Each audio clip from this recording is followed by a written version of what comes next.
Исәнмесез, хөрмәтле тамашачылар. Яңа гасыр каналында Кым сәгате тапшыруның чираттагы чыгарылышы. Бүген студиябызның кунагы Кайбыш районы хакимияте башлыгы урынбасары, Татарстанның атказанган мәдәният хезмәткәре Рамис Хаялиев. Рамис әфәнде, исәнмесез? Исәнмесез. Сезнең хакта районда аяклы энциклопедия дип әйтәләр. Менә халык белми әйтми торгандыр инде ул. Шундый сүз чыккан. Бу сезнең аяклы энциклопедия булуыгыз, күп белүегез турыдан турып бүгенге вазифагызга бәйлеме? Әлбәттә, вазифа бер яктан ул шушылай матур иттереп халык белән белеп, аңлап, тормышның бөтен якларын эшләргә дигән бурыч куясың икән. Һич шиксез ул бәйле инде. Әмма дә инде шәхеснең үзеннән дә тора. Кызыксынучан шәхес. Ниндидер бер рельстән генә куйганнар да бу кешене, шуннан барсын дисең, ул әллә ни белмәсәң дә ярый кебек. Шунлыкта инде тормыш кызыклы бит. Шуңа күрә күп белергә тырышу ул инде күптәннән, әйтегендә гомер буеннан киләдердер. Белемгә омтылу. Сез бит инде совет чорында, совет мәктәбен узган кеше, совет чорында тәрбияләнгән кеше. Менә бүгенге буын белән чагыштырганда, алар белән әңгәмә корганда, siz ayırmanı sizcəsizmi?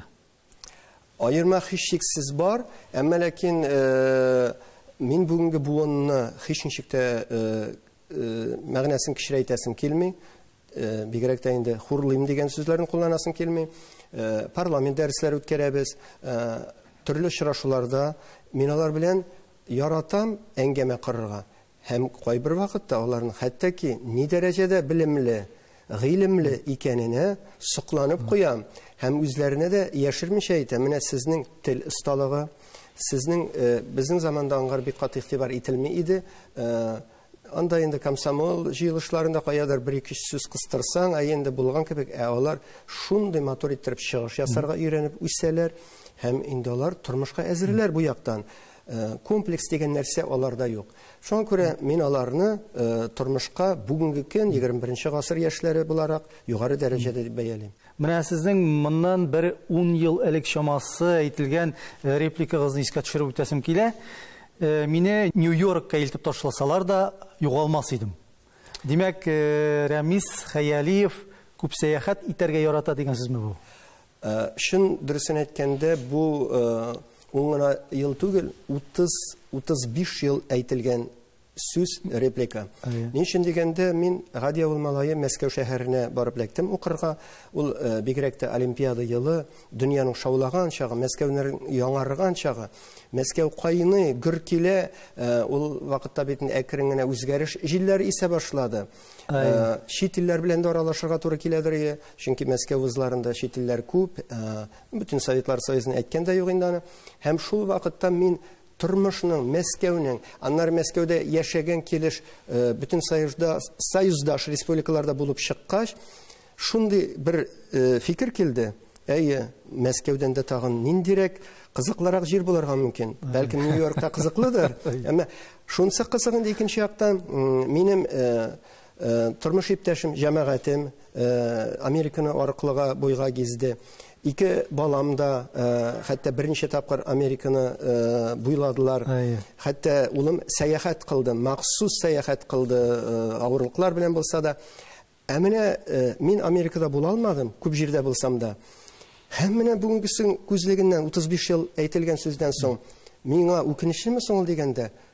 Ni gajep, şul replika dürüske tur kelen. Min artık ımtılmayım da, artık gajeplenmeyim de, çünkü indi ol.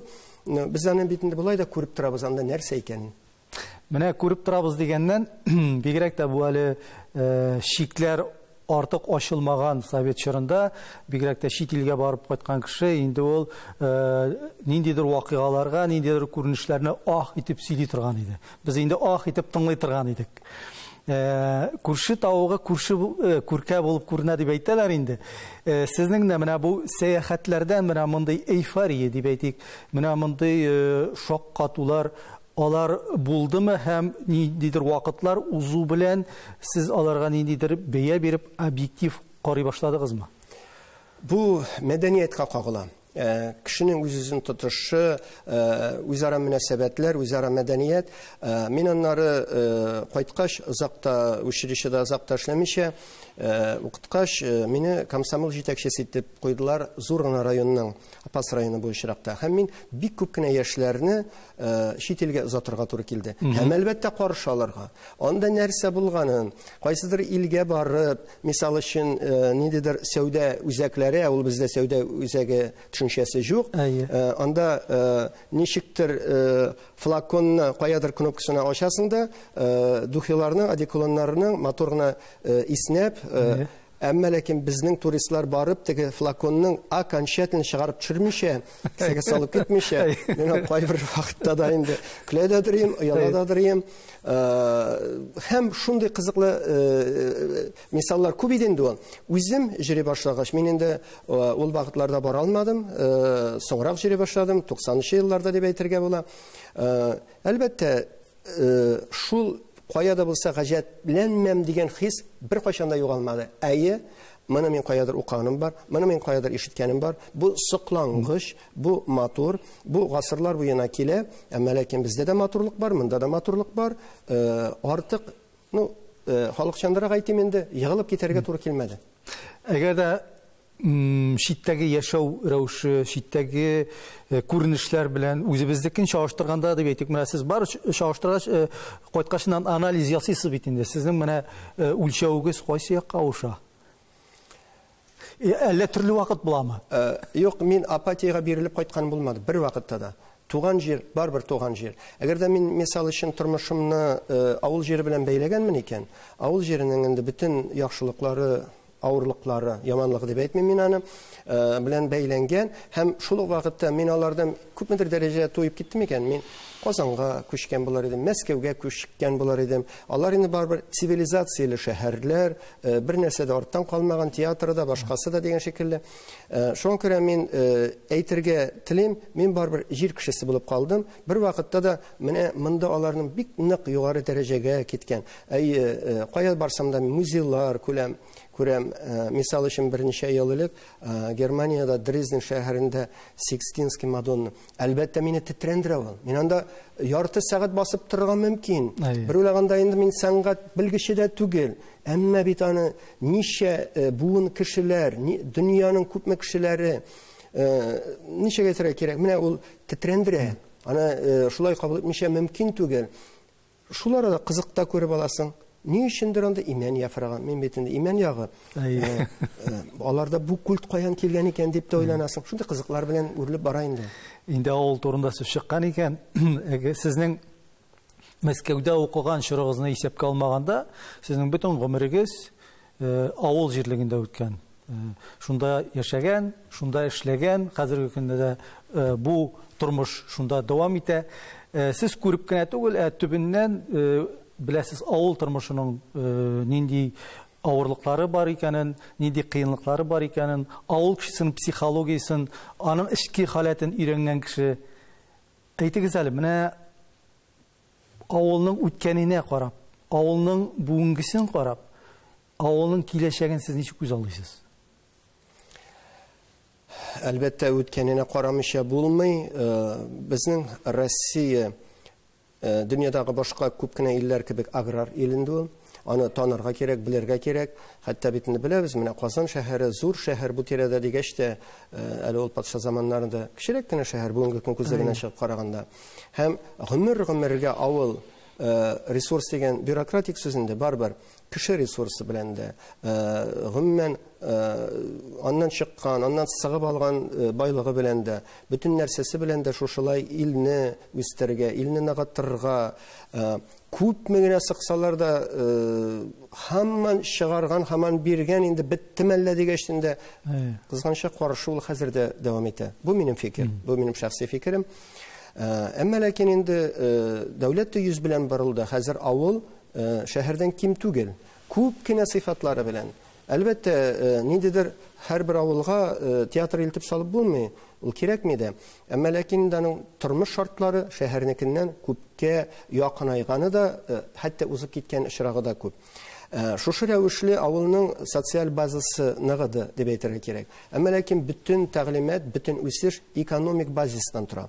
Экономика ягыннан алганда бик бәхәсле, бик авыр мәсьәләләр еллар буена.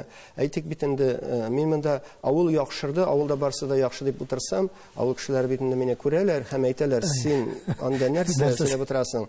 Чөнки каяраларда хезмәт хаклары түләүдә туктатылды бит инде. Акчалата бирү мөмкинлекләре дә киселде. Нинди генә шартлар кичермәдек. Әйе, без моны бергәләп кичердек. Шушы авылда калган кешеләребез белән. Авылда калган дигәндә мин һәр вакыт әйтәм, менә классташлар җыелгачта.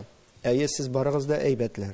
Сез барыгыз да җирактан, Питердан кайткан, Мәскәүдән кайткан. Әмма ләкин миңа менә монда утырган, гомер буе доярка булып эшләгән Маша, Галя, мин инде урыслар белән бергә укыдым. Алар миңа кадерлерәк, чөнки алар тормышларын шушында бәйләделәр, балалар таптылар, семья кырдылар. Кыскасы, барбер гомумән оптимист кеше буларак та, мин оптимистик рухта, авылның киләчәге, бүгенге көндә ул авыл сакланып калган икән, аның бар, бүгенге көн җилләр, бүгенге көн үзгәрешләре, бүгенге көн менә мәнфәгатьләре авылны сакларга да, саклаган килеш үстергә дә ярдәм итер дип ышанып торам. Менә әйтергә кирәк инде ул, Рамис әфәнде, сез берникадәр әйтеп киттегез, безнең республикада бигрәк тә авылларның социаль, икътисади торышына зур игътибар бирелә. Менә мин бер факторны гына искә аласым килә, газлаштыру программасын авыл җирлекләренә име. Үзегез дә Россия буйлап йөргәндә күп игътибар иткәнегез булгандыр. Хәзердә бар, әле безнең бүгенге көндә дә таш күмер һәм утын ягучы авылларыбыз бар Россиядә име? Бихисап. Әйе, бихисап. Менә шундый заманда безнең Татарстан беренчеләрдән булып авылларны газлаштырып бетерде. Бу искитмәле программа, шулай бит инде. Аннан килеп социаль инфраструктураны яхшырту буенча да, биналар төзү буенча да, юлларны төзекләндерү буенча да эшләр алып барыла. Инде авыл кешесенең көн күреше бүген шәһәр кешесенекеннән әллә ни аерылмый да диярлек, фатирлар, йортлар белән чагыштырганда, көн күрешеннән чагыштырганда. Әмма шулай булуга да карамастан, демографик яктан авыллар картайып бара. Парадокс бит. Парадокс дип, ул яхшыруы, ул әле бурычны кайтарды дип кабул итәм беренчедән. Һәм бурычны кайтардык, социаль экономик инфраструктураларны яңарттык та, шуның белән җитте дип әйтеп булмый. Чөнки һәрбер авыл кешесе әйтә, ярар, барсы да бар, яхшы, әмма ләкин аның иң кирәге хезмәт. Шул вакытта ул әйбәт хезмәт, хезмәт хакы да аның яхшы гына түләнсен, гаиләне дә алып барырга мөмкинлек бирсен. Һәм әгәр дә ул кеше авыл мөхитен яратып калган икән, авыл мөхите белән яшәр өчен бөтен шартлар шулай ук булсын, тирлек асрый икән, тирлеген асрасын, аны кысмасыннар, аны мөмкинлек тудырсыннар. Мәктәбедә булсын, каядыр еракка да йөртмәсен. Булар инде күпмедер каршылыклар тудыра, бөтенесе бер көндә хәл ителеп бетеп булмый. Әмма тагын шуны әйтергә кирәк. Барбер күпме генә авылны үстерсәк тә, шәһәр дә тик тормый бит. Әйе. Мисал өчен менә безнең тау ягы, безнең Кайбыш районы, Апас районы белән бергә яшәдек. Минем шундый әйтә торган сүзем бар. Зеленодольск, Яшел үзенең шәһәрендә ике кешенең берсенә төрт, или Кайбыш, или Апас кешесен табасың. Һәм шулай килеп чыга да гадәттә. Чөнки кайчандыр барлыкка килгән менә шушы Идел буендагы промышленность шәһәре, ул авыл кешеләре хисабына тулыланган. Аны күрнәдәдер инде, аны яшереп торасы да юк. Безнең атаклы якташыбыз Назим Ханзафаров, дәүләт премиясе лауреаты бит инде безнең Акбарс идея, герба идея авторы. Ул әйтә, мин Родина мәдәният йортының директоры булып эшләдем. Пятачук дигән нәрсәне авылдан килгән якташларым өчен мин уйлап чыгардым. Чөнки аларга ни эшләргә юк иде ди. Шул авыл балаларын шәһәргә яраклаштыру буенча. Инде хәзер Казанны үстерәбез. Не Казан янынан узып барабыз. Кырыдагы зур йортлар, мисал өчен без авыл советы җитәкчеләре белән узып барабыз. Алар каярда әрнеп куялар. Буларны кем өчен саласы дип уйлыйсыз? безнең балалар өчен салалар. Һәм алар барбер тартыла, барбер күпмедер дәрәҗәдә шәһәр үзенә тарта инде ул. Ул һәрбер яшь кешене шулайдыр инде. Әлбәттә, ансы бар. Менә бүгенге менә шушы шартларда дип әйтик, авыл җирендә социаль активлык дип әйтәбез бит инде. Без ел сайын безнең хөкүмәт җитәкчеләре дә районнарда йөреп социаль активлыкны карый. Бүгенге шартларда эш урыннарын булдыру ни дәрәҗәдә проблема? Барманың юллары өстәмә тагын авыл җирлекләрендә. Бу шулай каршылыклы фикер. Чынлап торып караганда, әле минем заманда гына бит инде эшкә сәнәк белән йөреш, көрәк белән йөреш. Демәк, хезмәт күп кулланыла. Шигендерне безнең яклары гомер буе бит инде шигендер эшкәртте. Анда инде кул хезмәтенең өлеше, анда кеше саны кирәк. Анда сана бетергесез. Хәтта мин шундый мисалны беләм. Үзебездә түгел бу. Без Шыгырдан, Урман якларында аптырагач андагы предколхоз, колхоз рәисе, киләләр тегендә йөзләгән хатын. Эш сорыйлар, эш кирәк.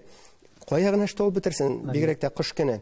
Барыгыз көрәк алыгыз да күрше авылга юл салыгыз, юлны ачыгыз дип чыгарып җибәрә.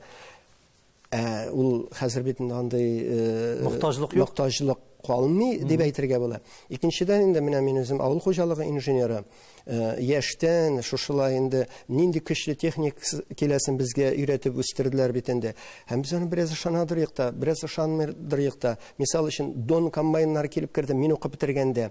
Һәм әйтәләр безгә, әле сезнең авылда юк әле ул, кайткач булыр, менә кайта башлый Дон комбайннары. Ул бер комбайн 3 СК4 комбайн алыштырачак, хәтта 4-не дә дип. Каярда ышанып та битеп булмыйдыр. Аңар каршы да киләләр, мин чынлап та кайткач пропаганданы дим. Бу бит яхшы комбайн, менә аларга кирәк. Аннан соң тагын чит ил комбайннар үзебездә чыккан шунда яхшы комбайннарча. Димәк ки, хәзер мохтаҗлык турыдан-тур авыл хуҗалыгы җитештерү белән бәйләнгән, ул кими. Әле ул һаман кими бара. Монда инде хәзер икенче төрле, нидер кәсепләр уйлап табарга, нидер аерым хуҗалыклар, фермер хуҗалыклары, һәм аларның җиргә бәйләп куеп менә шушыны. Әмма ул бик артык булдырып булмый инде, аны аңларга кирәк.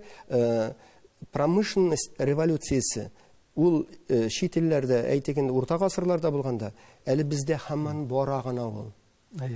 Без инде сезнең белән бер чор кешеләре менә хәтерләсәгез, Совет чорларында һәрбер авылның үзенең башлангыч мәктәбе бар иде. Бүгенге көндә инде җан башына финанслау сәбәпле укучыларны безнең авылларда мәктәпләр кыскара бара. Кыскара дип әйтү, хәзер аны кыскару сүзен кулланмыйбыз, оптимальләштерү сүзен уйлап таптык инде, гәрчә аның мәгънәсе шул ук. Менә башлангыч мәктәбедә булмаган авылның аның анда яшәүчеләрнең менә яшьләрнең бигрәк тә аларның ниятләре ничек, аларның психологиясе ничек? Монда мәктәптә юк бит дигән фикер уянмыймы? Әлбәттә, менә кызыклы сорау. Ни өчен дигәндә инде ул күп районнарда төрлечә хәл ителә.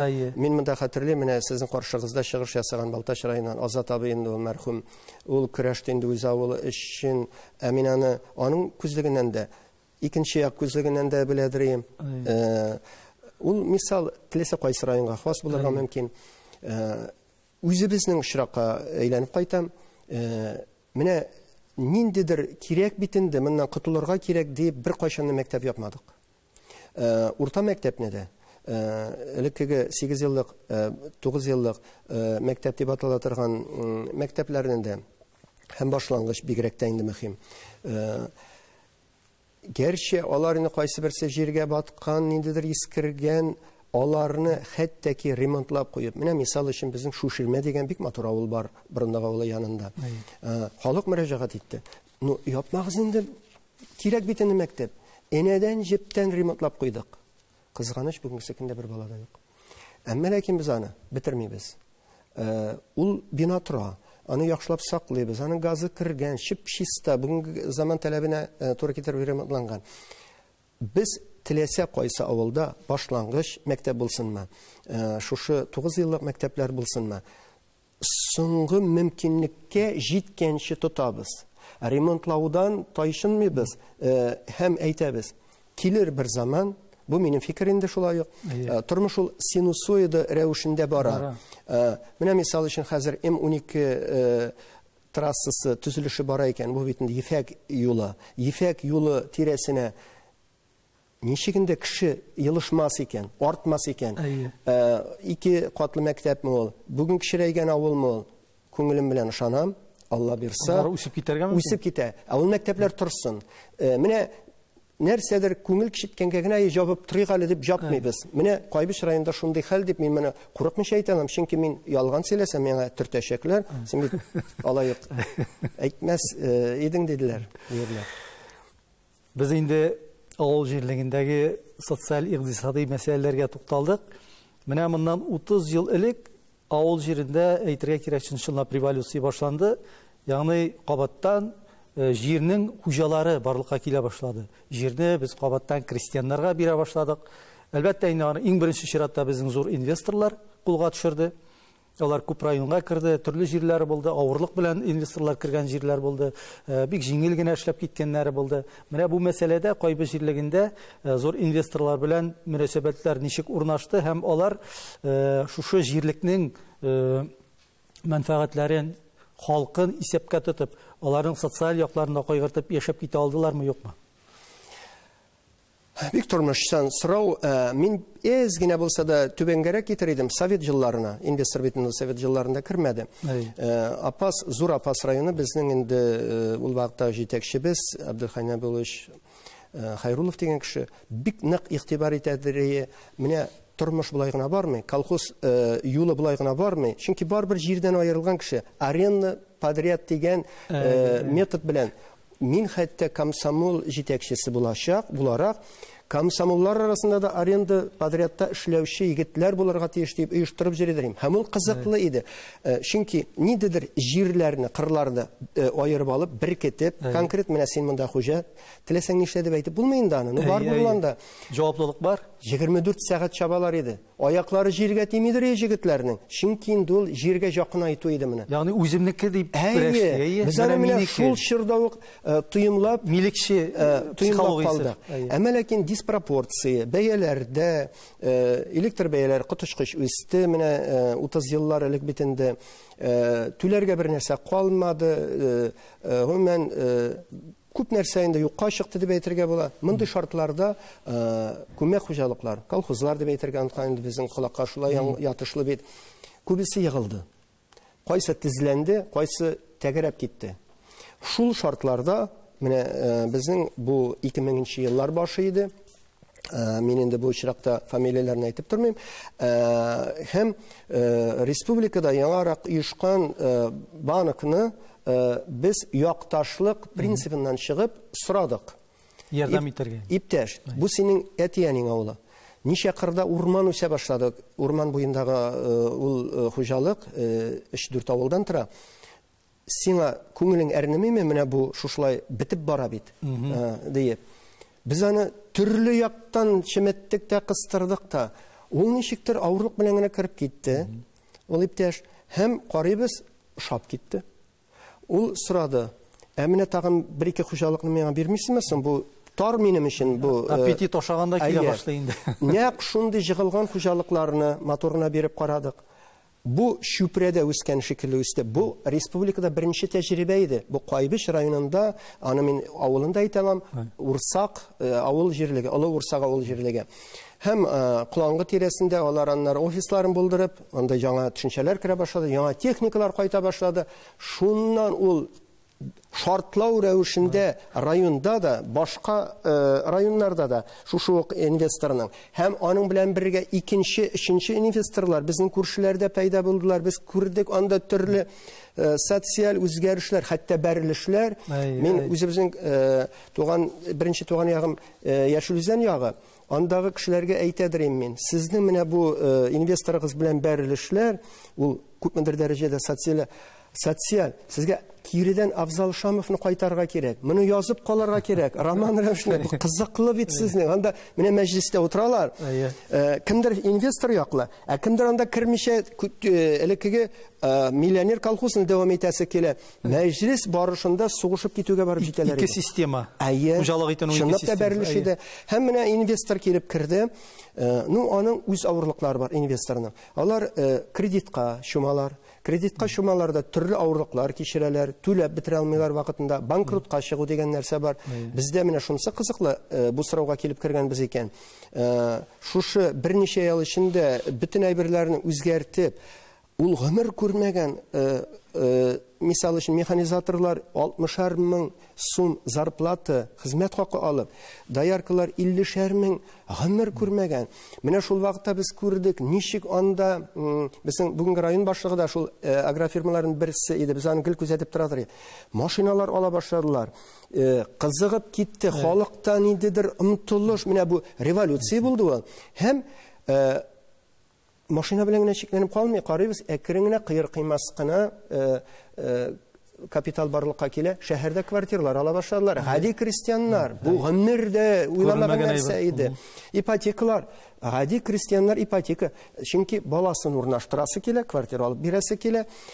Әмма ләкин менә шушылай беренче инвесторыбыз бераз генә уңышсызлыкка дучар булды. Икенче инвестор алыштырды республикада билгеле. Ну, билгеле бит инде аны безнең якларда булмаган, шулай банкротка чыккан, андый булды инде компаниялар. Һәм ул 10 җиллап эшләде. 10 җил эшләгәч, тагын банкротка чыкты. Ник банкротка чыга? Бу авыр сорау. Аның төрле сәбәпләре бар. Шул ук теге беренчесенең кредит бурычлары, тегесе монсы. Үсештә булмагач, авыл хуҗалыгы яисә ул үсештә булырга тиеш, яисә ул артка тәгәри. Һәм менә бүгенге көндә Аллага шөкер дип әйтәм мин моны. Әгәрчә халыкта тагын сак караш, бездә нәрсә? Инде федераль компания, федераль инвестор килеп керде. Һәм без, мин инде моны үзебезнең район хуҗасыннан да чыгып әйтәм, мин аның урынбасары, ярдәмчесе буларак, халык белән аралашкан кеше буларак, biz ачыктан ачык сөйләштек. Әйдәгез эшләп карасын. Ник аны куркытасыз, курку хисе белән янасыз? Ник алай, тегеләй икән, җирне җандырып бетерә икән булай? Туктале, кем әле җандырганы бар соң? Элекке инвесторга да шулай әйттеләр, чигендер утыртып җандырып бетерәләр икән. Җанмады, Аллага шөкер, бүгенге көндә. Барбар инде авыл кешесе инде сагырак карый, инде сак карый. Чөнки бер тапкыр җанды, икенчесе янды, аның бит инде хәзер шиге бар, уяна. Шундан да җирлек бар, аңа шикләнергә. Менә мин бер мисал китерәсем килә, бер санны безнең республикада тулайым ичке продукцияның авыл хуҗалык продукциясының 50%-тан артыгы шәхси фермер хуҗалыклары һәм шәхси секторга туры килә. 50%-тан артыгы. Бу нәрсә турында сөйли, Рамис әфәнде? Мин алданрак әйткән идем бит инде, авылда кала икән кеше, ул мөхиттә яшәргә, җайлашырга тиеш. Шәһәр кешесе кебегрәк кенә, 2-3 катлы йортта түгел, бөтен аерым шәхси хуҗалыгы булсын, булган булсын, сыерлары булсын, мөмкин икән, яисә үгез симертә торган булсын, яисә хищыгы башка төрле кошчылыгында, аның бетмәс тикәнмәс, үсемчелек, теплицалар. Менә бу рәвештә әле без теләсәкем алдында ялмыша әйтә алабыз, шәхси хуҗалык бездә бар. Мисал өчен ниндидер сыйызгамы әзерлек белән килделәр телевидение, сезнең коллегалар, һәм әйтәләр, әйдә, менә бармы ул терлек, күрсәтик әле без аны. Чыктык та Гөбенә буенда Шүти олы тәрбит дигән авыллар төшерәбез. Бу колхоз терлеге түгелме сондай? Шактый районнарда җиреп килгән төшерүче оператор белән бергә. Юк, әйтәм, бу авылныкы. Ничек авылныкы сондай? Моның шу авылны мин күргәнем юк. Шушның хәтле 100 баштан арткан сыерлары белән көтү йөри. Бездә шулай әле дим. Һәм ул кыен булды еллар буена. Сөтнең бәясе ул битендә әйдәм әйтеп, әдәм ышанмаслык көлке хәлгә калды. Судан арзан бери башлады. Судан арзан инде ул, хәзер дә арзан. Су катырак үсә, сөт хәзер урталыкта дип әйтәсе килә. Менә бүгенге көн шартларында тормышның бит аның каярда плюсы белән, каярда минусы белән килеп чыга. Мин менә бик нык ышанасым килә. Бу диспропорция, туры килмәү бәяләренең әкренләп үз җаена салыныр һәм дә гадел бәягә килсәме, төгәл ышанам. Бер-ике сыер гына түгел, ул бер-ике сыер белән алга китеп булмый. 10 сыер белән, 15 сыер белән, кичерәк фермалар белән ул кешеләр табылачак. Натураль хуҗалык алып баручылар артыра тиеш. Әйе. Әлбәттә, ул җир мәсьәләсе белән бәйле, һавадан гына алып булмый. Җир мәсьәләсендә бездә мисал өчен уңай хәл итәргә тырышабыз. Гәрчә бер яктан инвестор басып торса да, ул бит инде теге акула империализмы шикелле кабул ителә андай әйберләр. Әмма ләкин шуның өчен районның башлыгы бар.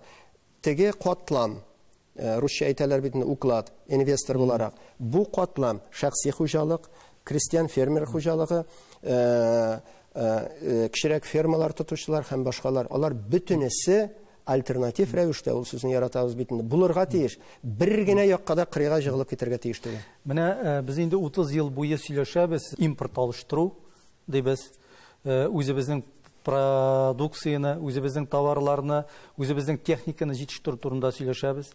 Менә бу илдә барган хәзер соңгы вакыйгалар, бу санкциялар аркасында менә бу проблема никадәр кискен торганы безнең өчен тагын да ярым ачык ярылып ята хәзер бүгенге көндә. Менә авыл җирлегендә матди техник базадан дип әйтик караганда, без ни дәрәҗәдә әле үзебезнең көчкә таяна алабыз? Без ни дәрәҗәдә чит ил компанияларына, чит ил техникасына бәйле? Бу мәсьәлә борчыймы безне бүген авылда? Әлбәттә, күпмедер дәрәҗәдә борчый, әгәр дә без еллар буена чит ил техникасын керткәнбез икән, бүгенгесе көндә аларның запчастларын гына дип әйтмим, хәтта майын алыштырырга алар белән бәйле икән, аларның хезмәт күрсәтү системасы аларга бәйле нәрсәдер уйланырга мәҗбүр булабыз бит инде. Ул бездә генә түгел, бөтен илебез белән. Әлбәттә, әйе. Әмма ләкин шул ук вакытта, шул ук авыл хуҗалыгы инженер буларак мин бит инде аңлыйм, безнең Ростов заводы гомергә ул бит инде бик системалы, зур завод. Безнең күпме трактор заводларыбыз ябылды. Әмма ләкин бит әле алар бөтенесе ябылып та бетмәде. Беренчедән, шул ук менә Кировец заводы, Ленинград, хәзерге Петербург шәһәрендә. Аннары икенче ягы бар. Безнең белән бергә авыл хуҗалыгына зур игътибар итеп Беларусь үсештә булды, гелдә-гел. Аларның Гомель заводлары һәм алар бер дә чит илдән бик артык ким түгел, күпмедер дәрәҗәдә юнрәк тә һәм шул ук вакытта хезмәт итәргә дә җайлырак. Шулай булгач, менә бит беренче кризис 14нче елда булды дип саныйбыз. Әйе. Ни гаҗәп, Россия гомумән алганда көчәйде. Чөнки стимул барлыкка килде. Чөнки чит ил әйберен кертеп тутыру, азык-төлекне дә ул бит инде сыр мул, сөт мул, сөт продуктлары һәм башкаларын әйткәндә юк инде аны. Крестьян бит авыл җирендә. Без моны соң җитештерә алмыйбыз менә. Хәтта шул сырын да әле ул бераз катлаулырак продукт, майларын һәм башкаларын әйткәндә юк. Шуңа күрә бу гел әйткән сүз каядыр минус булып күренгән, плюс булып әйләнеп чыксын әле, стимуллар барлыкка килсен әле. Хәтта әйтәләр бит, дөнья тетрәнә, Россия икмәк сатуны туктатса. Безнең кырларыбыз, безнең мисал өчен әйтик, инде былтыр кырылыклы ел булды һәм инвестор белән дә мөнәсәбәт аерым булды. Уңышлар түбән иде. Безнең кырларның потенциалы искиткеч бит. Без бит бөтен дөньяны туендыра алабыз. Безнең ул бит элегелектән булган без төп ашлык җитештерүче һәм аны экспортка чыгаручы. Шулай булырга да тиеш. Чөнки инде хәзер ашлык җитештерү, икмәк бәясе дөньяда иң беренче алтын белән җири торган эквивалент булырга тора дип ышанам мин, һәм ул шулай булачак та. Бүгеннән инде күренә ул. Хәтта чит илләр, чөнки бездәге шикелле аның потенциалы, аны бит инде кым чүлендә будай үстереп булмый. Авыл белән сезнең тормышыгыз, сезнең эшчәнлегегез ул социаль көнкүреш мәсьәләләрен хәл итү белән генә бәйләнмәгән. Сез бит авылның үткәнен, тарихын өйрәнүче кеше. Хәвәскәр тарихчы дип әйтсәк була торгандыр инде бу очракта. Соңгы елларда безнең менә авыл тарихы язу ул бик менә шулай киң кулачлы эш булып китте. Авыл җирлекләрендә яшәүчеләр дә үзләренең авыл тарихын яза башладылар. Әлбәттә, инде дәүләт югарылыгында бу эш белән безнең институтларыбыз бик актив эшли, шул ук энциклопедия институты, шул ук Мәрҗани исемендәге тарих институты. Менә сезнең менә бу тарихи эзләнүләрегез, эшчәнлегегезне алып барганда, менә галимнәр белән мөнәсәбәтегез ничек? Алар белән бәхәскә кермисезме сез? Бәхәсле моментларда буламы? Бу бик кызыклы сорау. Шуны хәтле көн кадагына сугып, бу сорауны урынына бирдегез ки, төбәк тарихын язу, 90-нчы елларда әле ул авыррак иде. Минем бик үзем өчен бөек якташым Кадирҗан абый Галимов, ул инде Минтимер Шәриповичләр белән бер заманда авыл хуҗалыгы институтын бетергән, гомер буе авыл хуҗалыгында эшләгән, төбәк тарихчы булып китте. Ул бүтән архивларны сурна эчте, аларның бүтәнесен әйләнеп чыкты. Без аңар булышып Мәскәү архивларына да җибәрдек, хәтта Петербургка. Һәм без, мисал өчен, безнең иске Шашкап тарихын әллә ничә буын бабаларыбызны ачыклап өлгердек. Ул исән чагында, хәзер мәрхүм инде.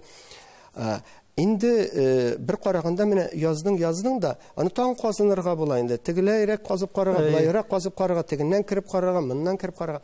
Әмма күпмедер дәрәҗәдә менә шуны ачкач, кайбер нәрсәләрне аның бик тырсаң да ачып та булмый. Күп очракта уйланып җиткәргә туры килә. Башка авыллар күпмедер дәрәҗәдә ярдәм сорап киләләр. Менә бер авылдан килделәр. Менә без тотынмакчы идек, ничегрәк ярдәм итәсез? Менә моннанрак кирип карагыз әле, бу кешегә мөрәҗәгать итеп карагыз әле. Чөнки аңда көчле кешеләр кирәк, тиктималдан гына энтузиазмга таянып кына язып китеп булмый. Һәм шактый гына без үзебезнең төбәк тарихларын ачтык та, яздык та, һәм шундый дәрәҗәгә җиттек. Сез әйткән дәрәҗәгә. Шушы төбәк тарихы дәрәҗәсендә генә калыргамы? Яисә югарырак дәрәҗәгә күтәрелергәме? Минем бүгенге көндәге шәхси фикерем, инде мин сөйләшүләр алып барам, район хуҗасы исеменнән матурлап кына. Мисал өчен, соңгы вакытларда атаклы галим дип әйтегәндә Дамир Исхаков, сез аның белән әңгәмә кырдыгыз. Ул гел аның ниндидер төп идеясе бар. Кайбычлар, кай кабиләсеннән сез? Аны кыскача гына әйткәндә инде мин аны бераз гына гаҗәпләнеп та кабул иттем. Ничегендә кай кабиләсе кимсең ул? Кыпчаклар. Кыпчакларның инде төрле төркемнәре булганы билгеле инде, аның кабиләләре төрлесе булган булырга мөмкин. Әмма Төркия бит инде ул төрле җирдән җыелган һәм аларга нигез салучы, ул дәүләткә нигез салучы без татарлар Госманлылар дип әйтәбез. Г хәрефе белән алар Османлылар. Османлылар как раз кай кабиләсеннән ди. Мин дә әйтәм, нәрсә мин анда Төркиягә барып, ишекләрен тибеп ачып, менә шушылай без якташлар дип әйтергә мөмкин. Мөмкин ди инде. Мин аның белән күптән түгел очрашып сөйләштем. Сез бу идеяны дөньяга күтәреп чыгарга әзерме? Ул инде уйланды һәм гомумән алганда ризалыгын бирде һәм шанам, әмма ләкин әйтте. Бу борынгы тарихны, бүгенге урта гасырларын аны әйләндереп чыгарырга минем генә көчем җитмәс. Син академик институтка мөрәҗәгать итмәсең микән диде. Мин бу очракта әйттем, сез каршы килмисезме, соң алар белән эшли аласызмы? Эшли алам. Мин үзем рекомендация бирәм бит диде. Һәм мин чынлап та Шиһабетдин Мәрҗани исемендәге тарих институтына мөрәҗәгать иттем. Инде аларның быелгы планнары тулган. Бик кызыклы, тау ягының тарихы гомумән кызыклы. Димәк, әле эзләнүләр дәвам итәчәк. Без академик басма әзерләп чыгарып, менә тау ягының киңрәк алганда, кайбыш төбәге үзенең авыллары белән, һәм инде ул элеккеге шик куелмаган бит, менә моннан уза шик, моннан уза бәйләнешләр, бездән киткән авыллар, бик күп авыллар инде без беләбез, кешеләр, шәхесләр. Шушы рәвештә, Алла бирсә, без моны чынлап та түбән дәрәҗәдәрәк кенә түгел, өйрәнчек мәсьәләсендә генә түгел, академик басма рәвешендә эшләп чыгасыбыз килә. Һәм шанабыз, Алла бирсә, килеп чыгар. Амин, шулай ясын. Кайбыш да әйтергә кирәк, ул бит күп милләтле, күп конфессияле район. Чагыштырып булса, менә Татарстанның бер кичкенә моделе. Да. Шулай бит инде. Әйе. Әйтегез әле, менә безнең бит инде менә соңгы 30 ел эчендә дип әйтик, үзгәреш елларыннан башлап төрле вакытлар булды, конфессия арада, милләт арада. Менә шушы чорларда җирлектә үзара килеп туган кыенлыклар уйландыра торган моментлар булдымы, юкмы? Ул аны Алла сакласын дип шушылай кирергә кирәк, аның белән масаерга ярамый, бездә яхшы дип кенә хушланырга ярамый. Моның өстендә эшләргә кирәк. Шын дөресен әйтәм инде. Мисал өчен инде татарлар. Нинди проблема булырга мөмкин кебек? Бар. Проблемалар бар. Теге Шипши татар авылында да проблема юктыр инде дип уйлыйсың. Шуңа кергәч, аның мәгариф системасында, мәктәп системасында аларны ничектер җайлап кына җибәреп, шушылай карарга кирәк. Әлбәттә, инде безнең рус ягы дип әйтергә кирәк. Аны ни өчен әйтәм мин? Менә Апас районында 100дән артык авыл иде, бүленгәнче 30 ел элек. Аның бөтен урыс авыллары дигәне безнең якка кирип калды. Көнбатыштарак булгач, беренче рус авыллары безгә килеп утырганнар, зур авыллар. Кайбышка кирип калды. Дворян авылларында да бар, Алпавыт авыллары. Һәм шул ук вакытта без Чуваш Республикасының 5 районы белән чиктәш. Безнең тормышыбыз гомер буе элек-электән Чуваш белән бәйле булган. Андагы татарлар белән дә инде сүздә юк, хәтта килен алышын дип әйтергә була. Һәм ниһаять инде Идел аръягында 7-8 район булса, ни гаҗәп, керәшеннәр бездә генә. Керәшенне милләт буларак карамыйбыз бит инде, ул суп этнос. Һәм шуңа күрә ник алай калган, ул уйландыра торган мәсьәләдә инде ул. Уннан артык авыл, алар компактны матур итеп яшиләр, аларның гомуми исеме Мәлки керәшеннәре уртадагы зур авылдан чыгып. Әлбәттә, һәрберсенә аерым мөнәсәбәт, караш. Мисал өчен инде 2000 еллар башында иске тәрбит дигән бик атаклы мәктәп инде ул. Дөньяда шаулаган Керәшен авылы, Керәшен мәктәбеннән укып чыккан профессорлар бар инде. Аларында чакырып Минтимер Шәрипович үзе килде. Без аны инде шушылай менә матур иттереп кабул иттек. Ул кызык та. Кызык та дигәннән менә кайрада Керәшен дигәч тә беләбез дә кебек. Без беләбез. Күп кеше бу катламның нинди халык икәнен, каян килеп чыкканын аңлау җитми. Аңлау җитмәгән аркасында ниндидер аңлашылмаучаклар килеп чыга. Сораулар туганнары.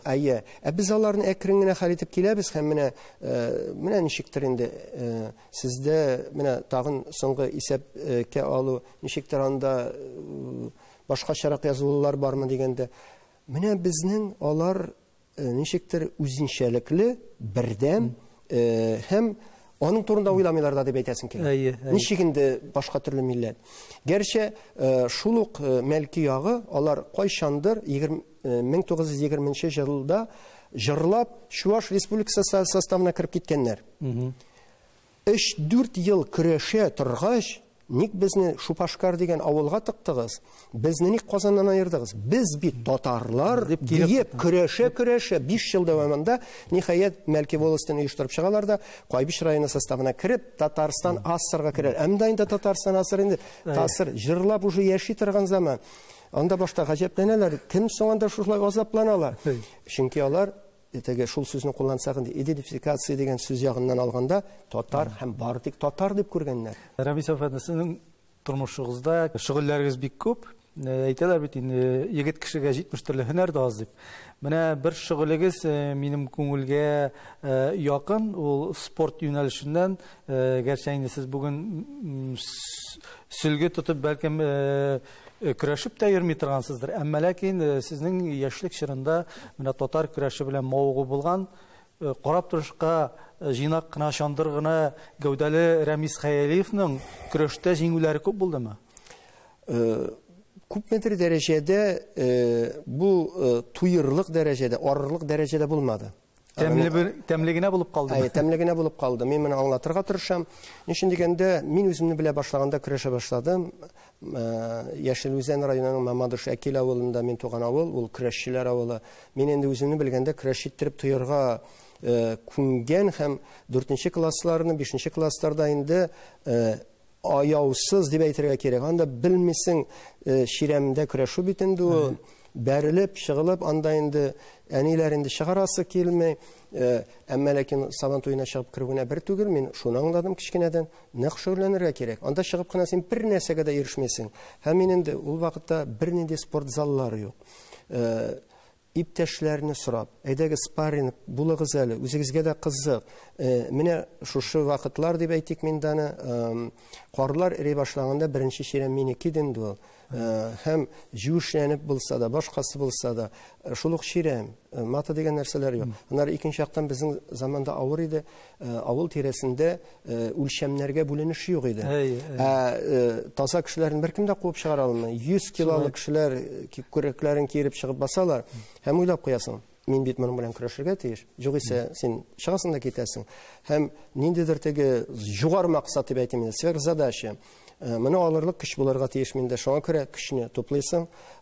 Бик көчле тренировкалар буларны уздым инде мин дип әйтергә кирәк. Һәм шундый дәрәҗәгә җиттем әле мәктәп яшендә. 100 килолык көрәшче минем өчен берни түгел иде. Кызык иде. Кызык иде. Минем алымнарым бар иде. Алар аптырыйлар иде. Ничек син мине күтәрәсең соң? Син бит бала чага фәлән дигән. 7нче классларда инде мине сабан туена этеп чыгаралар. Бар олар арасында кысылып йөрмә.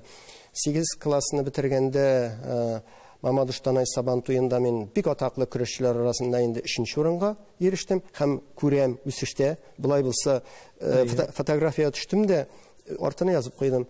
Анда 2 фәргать иденде. Мин сезне ничек тә булса әле җиңергә, ирешергә язсын дип.